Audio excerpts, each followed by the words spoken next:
And next up is the Senator from Arkansas, Senator Cotton, for opening statement. I welcome Judge Jackson and her family, and I congratulate her on her nomination. This is an important occasion. The Biden administration is waging a war on the rule of law, the separation of powers, and the Constitution.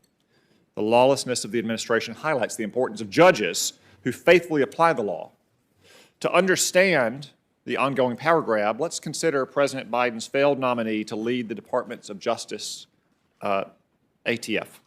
The man he nominated can only be described as an anti-gun zealot. Thanks to the courage of some of my Democratic colleagues, that nominee was withdrawn.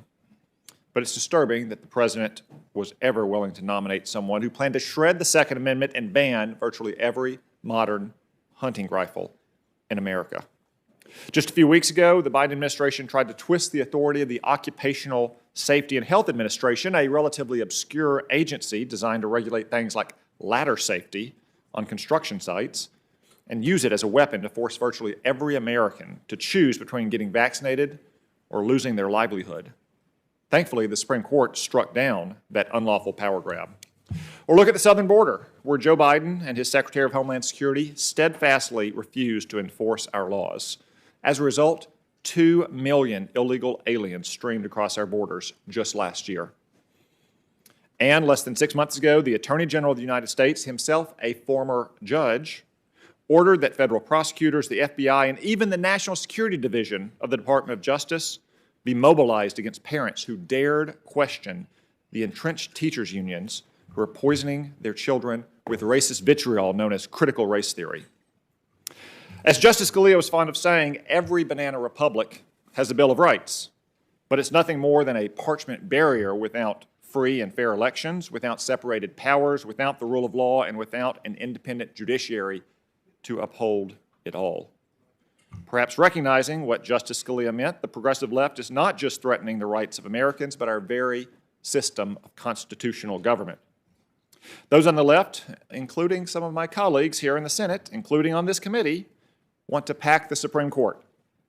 I would hope that anyone nominated to the court would have no problem echoing the words of Justice Ginsburg and Justice Breyer. Both of these liberal lions have said that expanding the Supreme Court to achieve favored legal and political outcomes is a dangerous idea, and that the court should have 9 justices and no more. But for some, political outcomes on the court are exactly their goal. The Democratic leader, Senator Schumer, stood on the steps of the Supreme Court almost exactly 2 years ago and yelled at specific justices, quote, "You have unleashed the whirlwind and you will pay the price," and added, quote, "You won't know what hits you if you go forward with these awful decisions," end quote. The Chief Justice rightly condemned these words. Again, I hope any nominee to the court would be comfortable condemning these words from Senator Schumer as well. The Supreme Court is not the only constitutional limit on power that the left would like to destroy. The Associate Attorney General of the United States has said that she believes that every single American, and every single institution in this country are inherently racist, and that the very concepts of the rule of law and equal justice for all are actually, quote, code words. That's what she said, code words for some kind of twisted, secret racism. These threats to the rule of law are not merely theoretical. We are witnessing a breakdown of society. There are many Americans who no longer feel safe today. Parents are scared to walk down the streets that used to be free from crime. In 2020, anarchists, rioters, and left-wing street militias raged across the country, and murders increased at the fastest rate in history. And in the first year of the Biden administration, violent crime got even worse. It's no coincidence that this violence came as localities and states pushed to defund the police and reduce the punishment for criminals. Career criminals are committing violent crimes and going free under the guise of a supposedly more equitable justice system. And liberal judges who have more sympathy for the victimizers than for the victims are a big part of the problem. The Biden administration is committed to these soft-on-crime policies, like ending cash bail to create a catch-and-release system for violent criminals.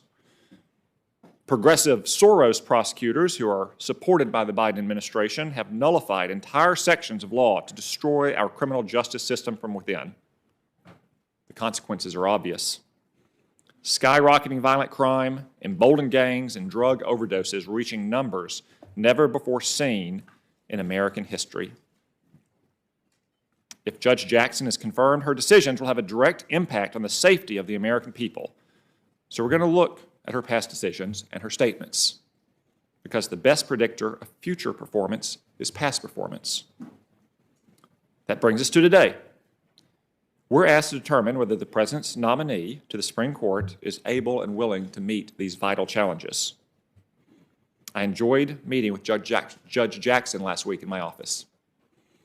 We had a good conversation, and over the next few days, I'll have many more questions. Let's be clear about this.